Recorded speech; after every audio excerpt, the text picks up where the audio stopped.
आज हम बात करेंगे वन पीस के एपिसोड 13 की। इस एपिसोड का नेम है the terrifying duo Nyaban brothers versus zero.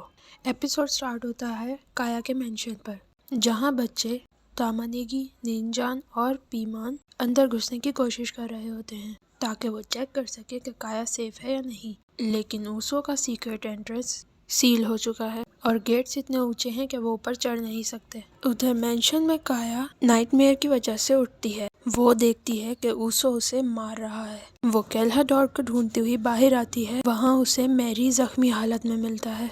Mary उसे सच बताता है कि ऊसो सच बोल रहा था, कैल्हाडोर सच में एक पायरेट है और वो काया की फैमिली फॉर्च्यून छीनने के लिए उसकी जान लेना चाहता है।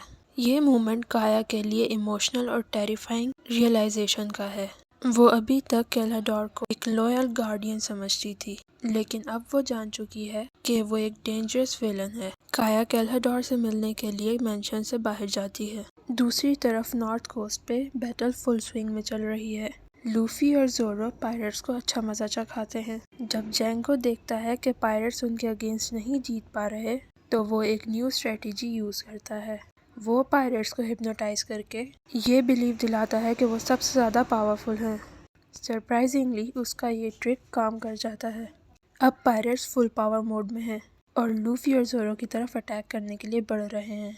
लेकिन यहाँ एक ट्विस्ट है, पायरेट्स के साथ लूफी भी हिप्नोटाइज हो गया है और अब वो भी खुद को सबसे ज़्यादा पावरफुल समझ रहा है। वो अकेला ही पायरेट्स से लड़ने के लिए आगे बढ़ जाता है।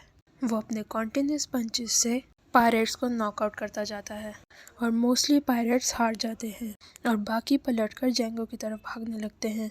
लूफी फुल रेज मोड में ब्लैक कैट पायरेट्स की शिप का बो भी तोड़ देता है।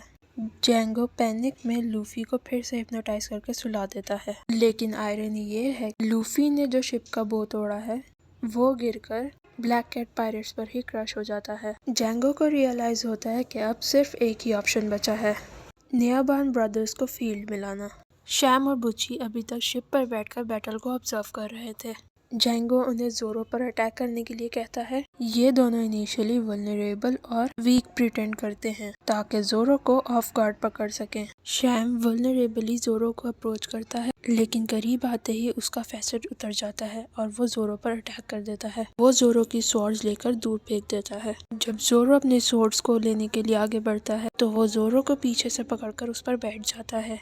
फिर बुची ज़ोरो के हेड पर अपने पाँव से अटैक करने की कोशिश करता है, लेकिन ज़ोरो उसको डॉज करके बच जाता है। अब ज़ोरो सिर्फ एक स्वॉर्ड के साथ डिफेंड करने पर मजबूर हो जाता है, जो उसके 3 स्वॉर्ड फाइटिंग स्टाइल के अगेंस्ट है। ज़ोरो की हेल्प करने के लिए ऊसो अपने स्लाइंग शॉट से शैम और बुची को टारगेट करता है, लेकिन ज़ोरो डेलिब्रेटली उसके टारगेट को ब्लॉक करता है। वो इसलिए क्योंकि वो नहीं चाहता बुची और शैम उनके पीछे जाए।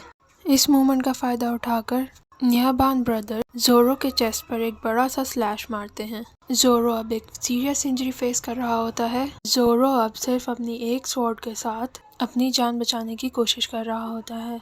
नामी को रियलाइज होता है कि अगर ज़ोरो को उसकी स्वॉर्ड्स ना मिली तो वो हार जाएगा।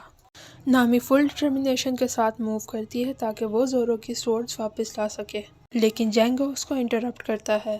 जैंगो अपना पेंडुलम यूज करता है और नामी के शोल्डर पर एक डीप कट मारता है, जो दिखाता है कि जैंगो सिर्फ एक हिप्नोटिस्ट नहीं बल्कि एक डेंजरस फाइटर भी है। नामी इंजर्ड होने के बावजूद भी गिरती नहीं, बल्कि वो स्वॉर्ड्स रिट्रीव करने की कोशिश करती है। जब ब्लैक कैट पायरेट्स को इतना डिले हो जाता है तो कैप्टन कुरो बैटलफील्ड पर पहुंचता है।